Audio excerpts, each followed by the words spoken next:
Persons, individuals, and companies cannot expect to do everything that they initially wanted to do with less resources. So when resources shrink, priorities need to shift. It's natural that they will require more dedication, more attention, more resources in the form of time. A headhunter called me with a great project that I want to pursue. When should I tell my company? If it falls through, I don't want to be exposed. You want to move on with grace, with elegance, and building, not burning bridges. My boss is away and her manager wants recommendation from the team. How do I make them without making my boss look bad? I have 2 daughters and I don't want them to be also subjected to the double bind. I want them to be everything they can in a world that offers them all the opportunities they deserve, just like you. Welcome back wherever you are, whatever the time it is you are watching this. For those of you who don't know me, my name is Eduardo Lopez. I founded VSharp. I work with you to help identify ways to accelerate your career, to get earmarked for more and faster promotions, and to eventually make the kind of money that you want, all within 2 years guaranteed. So if that sounds like you, feel free to drop me a note, drop me a comment, visit me, and let's get in touch and have a conversation. I'm in a hotel room, and that's why you see the setting a little different. I may sound a little different, and I'm pretty sure that with hotel lights, I look very, very different. So thank you very much for submitting the questions that you sent. And as you know, I will post this video on YouTube, and I will let you know, as usual in LinkedIn, that you can go and find the whole thing for you to watch. Very interesting questions that we got tonight. First question is, my team is already behind versus objectives due to last minute requests and headcount reductions. What do you recommend? My friend, this is more usual and more common than we would like to see probably, but we need to recognize that when companies are not hitting their objectives, be it top line, bottom line, or both, they need to take measures. And I'm sure that you, as a responsible steward of your company, will recognize this fact. Now, with that said, persons, individuals, and companies cannot expect to do everything that they initially wanted to do with less resources. So when resources shrink, priorities need to shift. You naturally need to gravitate towards those things that have the highest priority, that are the most important, and that your company essentially really needs to do. So my recommendation is have a conversation with your supervisor and define or confirm your understanding of what needs to be done without fail, because some of these things will have to take precedence over others. Now, another thought for you is, it might not be that you need to cut everything off, like erase it off of the face of the earth. It might be that you just need to shift your time priorities. So something that you had initially planned to do in Q1 can still be done, but starting later, let's say in Q2, Q3, etc., so that you will start it later and therefore incurring less spending throughout the year, or you can just start that program when you have more funds that you can allocate to it. So in that conversation with your supervisor, make sure to identify those projects that can be delayed. If you had planned to spend in Q1, now you can consider the spending to happen in Q2, 3, or 4, if it's indeed one of those high priority activities that do need to get done. It's important that you analyze what is it that you really need to do.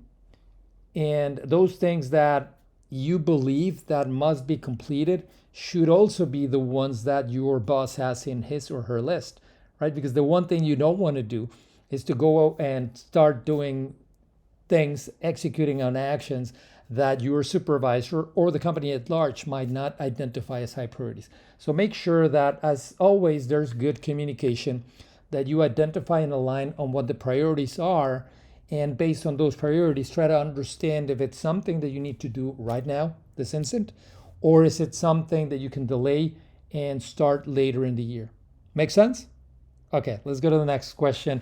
And as you can see, since I'm in this nice setting, I wrote them all in this piece of paper, so you'll forgive me from looking away. I'm reading the questions. Second one, my boss is away and her manager wants recommendation from the team. How do I make them without making my boss look bad? Well, the most important thing that you need to do, like you've always heard me say, is communication. Nothing beats communication. So you need to let your boss know that you have been asked this question. You should not make this a surprise. Now, if your boss's supervisor asks you not to tell your boss, there might be some undercurrents that you need to be aware of, and you need to voice that concern to your boss's boss as well, so that they know that this is a concern that you have and they can guide you or provide air cover. I don't know the particulars of the situation, so I cannot really advise you on that, but it is important that you are as transparent and as forthcoming as you can. Make sure that you are transparent, that you let your boss know that you were asked this question, and even better, that you can have a dialogue about what the answer is that you are planning to give. Ideally, if you have recommendations for improvement, this is something you proactively already took to your boss. So it's probably not even a surprise for her or for him that you are thinking that these are elements of your program that can be improved or changes that need to be made.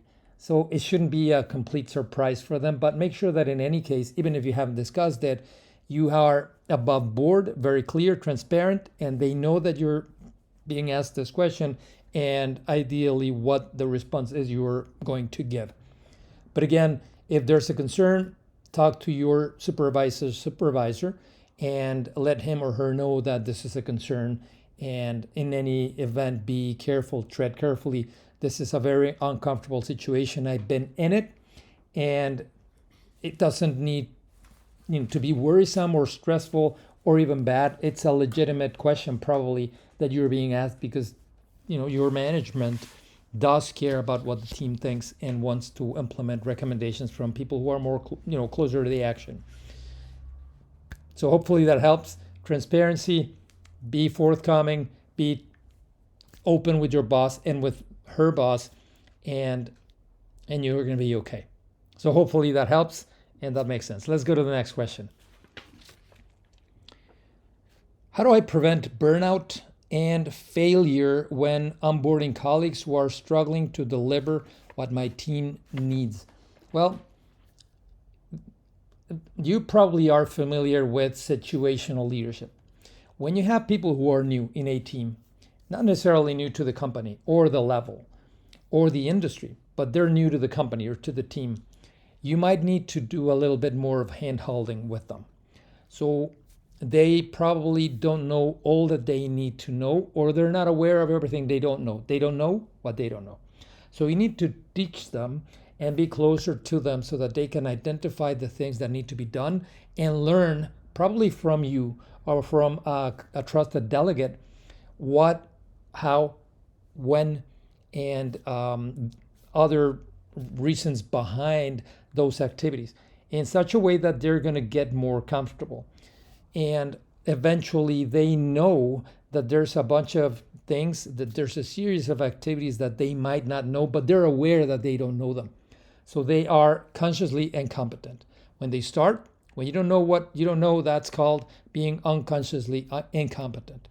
When you know what you don't know, that's consciously incompetent. Now they know that there are many things that they should know, but they don't, and they need to know that they can come to you or your trusted delegate to get answers and to get guidance and to get help for those things that they need to execute in order to deliver.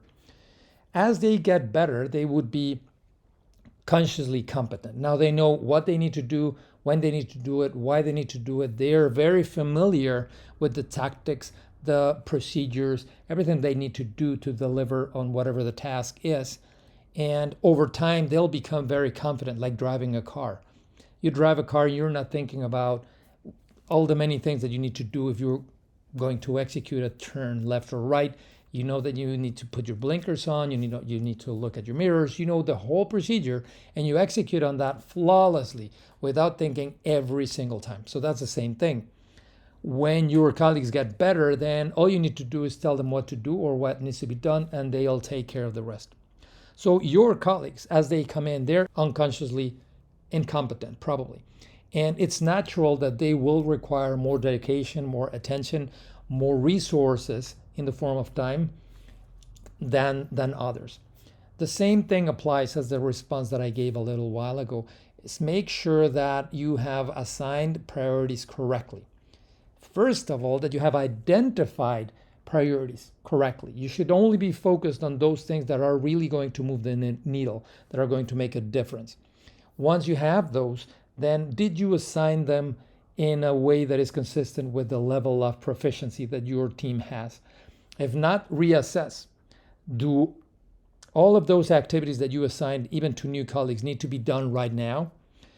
Do all of the activities that you assigned to your more experienced team members need to be done right now by them? Or can you put them on pause so that they can spend some time helping the new colleagues? So there's a number of variables that you will need to juggle, and you will need to evaluate and assess to define how you want to handle the situation. But by all means, you need to revisit priorities in terms of assignments and in terms of time and timing. So what needs to be done now? Could it be postponed? Could it be just killed or put on ice? Or is it assigned to the right level of person? I'm sorry. But this is all predicated on the premise that you have identified the right set of priorities for the right set of actions, that you're totally aligned with your boss and hierarchy. Okay, so let's go to the next one. And by the way, before I move to the next one, by doing this alignment of priorities and assignments to different team members according to their proficiency, you will prevent burnout, because then you can have people properly focused to the right things at the right time and not trying to do everything at once. So priority setting is the name of the game. Okay, next question. A headhunter called me with a great project that I want to pursue. When should I tell my company? If it falls through, I don't want to be exposed. Well, listen, this is a very common situation where some headhunter calls you, has this fantastic opportunity. You're very interested for whatever reason. And obviously, it's a daunting thought. When do you talk to your boss? They might think you're bluffing. They might think you're playing a game. What happens if, like you're saying, you don't get the job? Then are you on the blacklist now? I think that as with everything, I'll be transparent. In my experience, I've done it right and I've done it wrong. And I'm being transparent with you here. I think that doing it wrong is when you surprise your employer. When all of a sudden you spring a surprise on them that, hey, I need to leave in a week, or I need to leave in 2 weeks, or I need to leave in a span of time that leaves them no options and no good way to solve for your absence. I think that's probably the wrong way to do it, and that will not be making you any friends, most likely. The best way to do it is be transparent. First of all, if you're considering another job, what's the reason for that? Are you not getting the right resources? Are you not getting the right opportunities to grow? Is it just something that you want to explore because it's very different? Why haven't you had that discussion with your company? So analyze those things too. There's nothing wrong. And I've had this situation myself where you just share that you are receiving calls and that you would be curious about taking the call because it offers a path for growth, or because it offers access to higher management or exposure to opportunities that you don't currently have. And you're transparent about the fact that this is why you are interested in the conversation. You never know. That might open the door for your company to offer you something that will really fit and you don't need to leave. Listen, let's face it, every time you change jobs, it's an investment. It's an investment of time, of energy. You're going to be more stressed. There's a lot that goes along with it. It's not just moving to a new place where you get a higher pay, right? Or a fatter check every month or every 2 weeks.